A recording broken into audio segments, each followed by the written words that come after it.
మీరందరూ pioneers of ethics, pioneers of neutral journalism అన్నట్టు మాట్లాడతావేంటి తులసి చందు?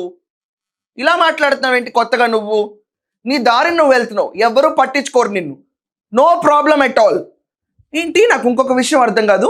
నాగేశ్వర్ చేసిన స్టేట్మెంట్లో ఊహాజనితాల నుంచే, వాళ్ళకు వచ్చిన ఇన్ఫర్మేషన్ నుంచే న్యూస్ వస్తుందా బయటకి? ఇజ్ ఇట్ అంటే విన్న వ్యక్తి, అన్న వ్యక్తి పవన్ కళ్యాణ్ పిచ్చోడా? నేను మాట్లాడలేదు అని చెప్తుంది పిచ్చోళ్ళ? ఆంధ్రప్రదేశ్లో ఒక పొలిటికల్ రైవలరీ నేపడం ఇది జర్నలిజమా? అతని కోసం సపోర్ట్కి వెళ్ళి నువ్వు how dare you TDP? I want to ask you one question. అసలు నీతో టీడీపీ ఎందుకు వచ్చింది? నీకు నువ్వు అడగచ్చు, నేను ఎందుకు టీడీపీ గురించి మాట్లాడుతాను ఈరోజు అని చెప్పి. నాకు చాలా ఆబ్జెక్టిఫైయింగ్ అనిపించింది అక్కడ.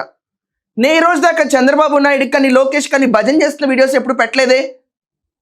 చూసుకోపోయి no, I never kept any single video doing all sorts of భజన.